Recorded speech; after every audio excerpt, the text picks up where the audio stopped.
Assalamualaikum warahmatullahi wabarakatuh. Nah, kita ini lagi ada di Sun City Sidoarjo ya. Ini mau ziarah ke makam wali-wali yang ada di Jawa Timur, teman-teman. Oke, jangan lupa ikuti terus ya. Selamat di Darmo Wonokromo, Surabaya. Riwayat tentang Mbah Bungkul sendiri ini tidak ada sumber tertulis yang bisa dijadikan dasar sejarah masa hidup Mbah Bungkul, teman-teman. Jadi sumber yang didapat hanya dari tradisi lisan atau legenda. Menurut legenda, Ki Ageng Mahmudin yang umumnya dikenal dengan Mbah Bungkul ini pernah mengadakan sayembara untuk mencari menantu. Beliau bertemu dengan Raden Paku atau yang biasa dikenal dengan Sunan Giri. Dalam prasasti Trowulan atau Canggu yang dikeluarkan oleh Raja Hayam Wuruk meriwayatkan beberapa desa yang mendapatkan bebas pajak, yaitu desa Bungkul ini sendiri ya.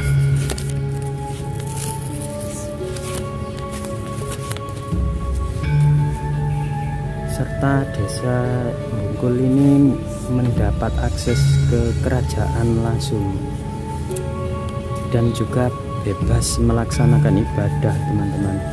Jadi diketahui desa-desa tersebut melaksanakan ibadah 5 waktu.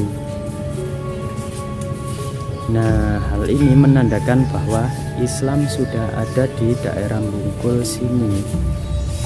Dan Mbah Bungkul sebagai penguasa punya peran penting. Jadi bisa mendapatkan hak istimewa pada masa kejayaan kerajaan Majapahit waktu itu.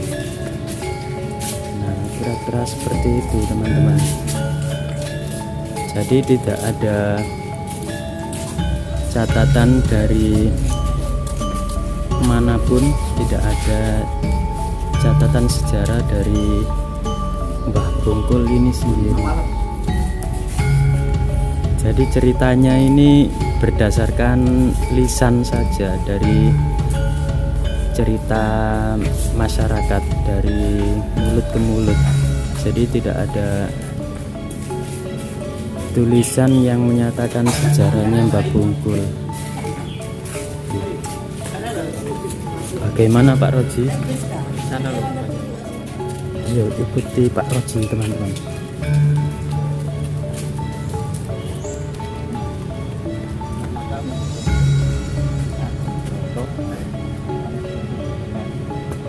Makam keturunan Ki Ageng Brondong, Pangeran Lanang dan Nirang.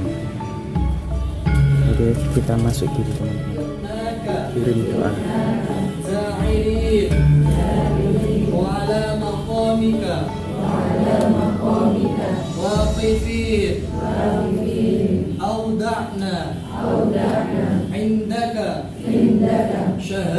Kebetulan ini hari Rabu ya, jadi parkir bis bisa langsung masuk di dekat makam. Jadi kalau hari-hari biasa ini bisa. Sampun Pak. Sekarang kita sudah nyampe di Terminal Ampel. Ini mau menuju makam Sunan Ampel, kita jalan kaki ya. Dan lumayan. Ini ada Pak Salim. Pak Salim bagaimana kabarnya Pak Salim? Alhamdulillah baik, lancar, sukses, sehat. Jadi dari terminal ini kita jalan kaki ya. Kalau naik sepeda, nah itu bisa langsung ke itu Pak ya. Langsung bisa menuju ke makamnya ya. Kalau naik sepeda motor. Bisa ya. Karena kita pakai bis ya. Bisnya lumayan besar ya. Jadi kita turunnya di terminal. Kemudian jalan kaki. Kalau kalian pakai mobil pribadi atau sepeda motor, kalian bisa langsung menuju parkir di belakang makam Sunan Ampel.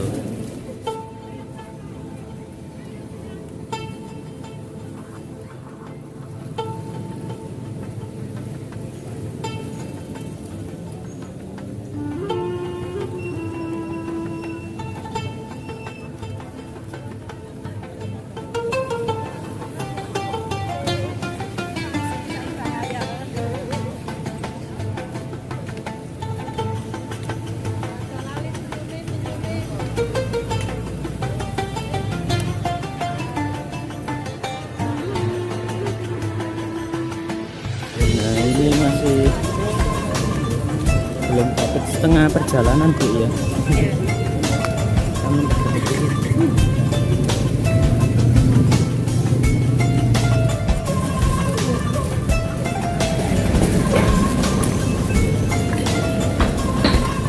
Jadi Sunan Ampel ini adalah salah satu wali songo yang menyebarkan ajaran Islam di Pulau Jawa.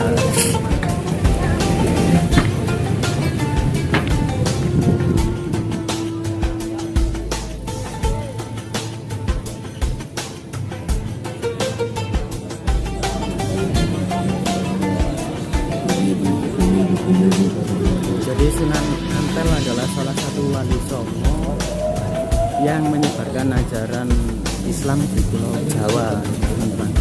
Beliau adalah pembina pondok pesantren pertama di Jawa Timur.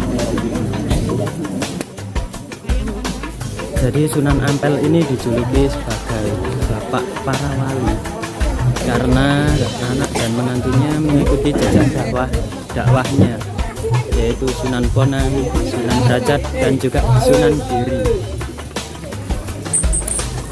Nama asli Sunan Ampel adalah Raden Muhammad Ali Rahmatullah atau lebih dikenal dengan nama Raden Rahmat. Beliau adalah putra dari Syekh Ibrahim As-Samarqandi dengan Dewi Chandrawulan. Beliau lahir di Champa, Vietnam sekitar tahun 1401 Masehi. Champa sendiri adalah sebuah kerajaan yang mempunyai kaitan erat dengan kerajaan Majapahit. Berawal dari pernikahan putri Champa bernama Dewi Drawati dengan Prabu Brawijaya V dari Majapahit. Dan Sunan Ampel adalah keponakan dari Dewi Drawati itu sendiri. Sunan Ampel datang ke Jawa pada tahun 1443 Masehi untuk menemui Dewi Drawati, bibinya, di kerajaan Majapahit. Waktu itu Majapahit agak kacau, teman-teman. Adipati dan para pembesar kerajaan lalai dengan tugasnya, hidup mewah dan berpesta-pesta. Kemudian Prabu Brawijaya minta tolong untuk mengatasi masalah itu kepada Sunan Ampel. Dan akhirnya Sunan Ampel berdakwah menyebarkan agama Islam di wilayah Majapahit dengan membangun masjid dan pesantren yang dikenal dengan Ampel Denta, sehingga beliau dikenal dengan sebutan Sunan Ampel. Salah satu cara dakwah Sunan Ampel yang masih dikenal sampai saat ini adalah falsafah Mo Limo. 1. Moh main, artinya tidak mau judi. Moh mabuk, tidak mau minum minuman keras. Moh madon, tidak mau berbuat zina. Moh madat, tidak mau narkoba. Dan kelima, moh maling, tidak mau mencuri. Dan pada akhirnya beliau wafat sekitar tahun 1467 Masehi dan dimakamkan di barat Masjid Ampel, Surabaya, seperti yang ada sekarang saat ini.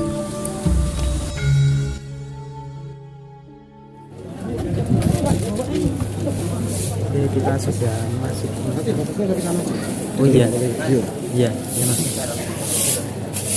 Masuk teman-teman, dan kita bisa sampai sini aja ya videonya. Nanti karena ada larangan ngevideo. Oke, masih pada area makam Sunan Ampel, teman-teman.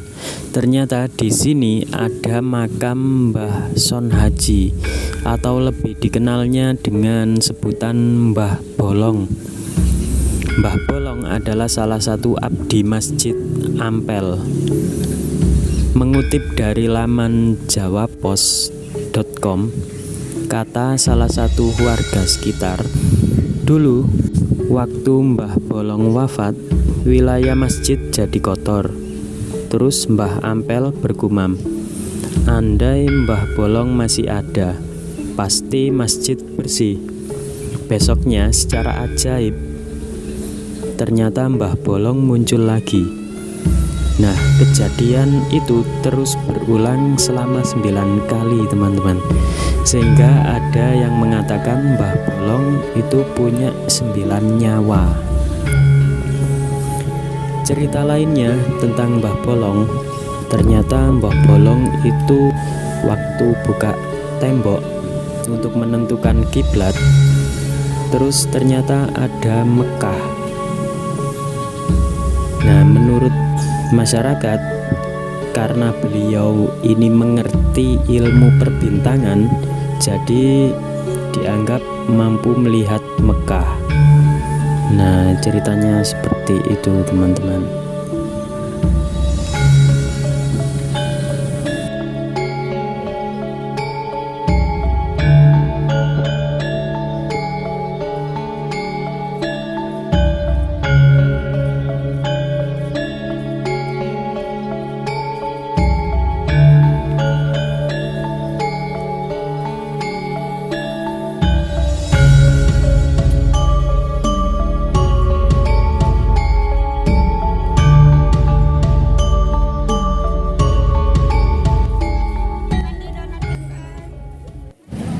Sudah tiba di Giri, teman-teman.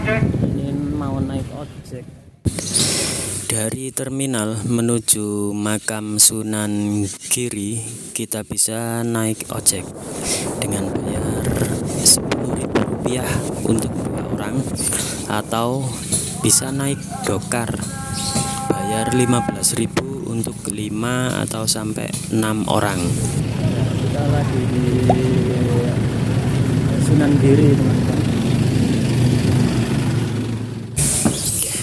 Sunan Giri adalah seorang wali songo dan pendiri kerajaan Giri Kedaton. Sunan Giri waktu kecil bernama Joko Samudro, yang merupakan putra dari Syekh Maulana Ishak dengan Dewi Sekardadu,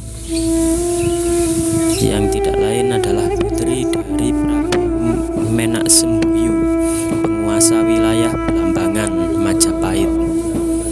Cerita berawal dari waktu Syekh Maulana Ishak kembali ke Pasai meninggalkan Dewi Sekardadu setelah posisinya terancam karena menjalankan dakwahnya menyiarkan agama Islam. Kelahiran Sunan Giri dianggap rakyat Belambangan sebagai pembawa kutukan berupa wabah penyakit, sehingga Prabu Menak Sembuyu memerintahkan untuk membuat peti dan menghanyutkan bayi tersebut ke laut. Dewi Sekardadu mencari bayi yang baru saja dilahirkan dengan menyusuri pantai hingga beliau meninggal dalam pencariannya. Menurut cerita masyarakat, jasadnya terdampar di pesisir Petingan Sidoarjo, teman-teman, dan dimakamkan di sana.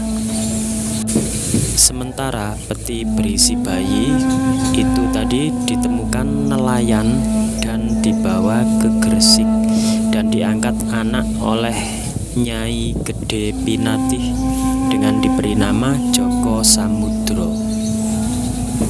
Sejak kecil Joko Samudro berguru kepada Sunan Ampel yang memberi julukan Ainul Yakin. Setelah mengetahui latar belakangnya, Sunan Ampel mengirim bersama Sunan Bonang untuk mendalami ajaran Islam di Pasai. Dan Sunan Giri bertemu dengan Syekh Maulana Ishaq yang merupakan ayah kandungnya sendiri. Setelah kembali ke Jawa, Sunan Giri berkelana untuk mencari sebidang bukit dan kemudian membangun pondok pesantren di desa Sidomukti, Kebomas, Gresik, teman-teman.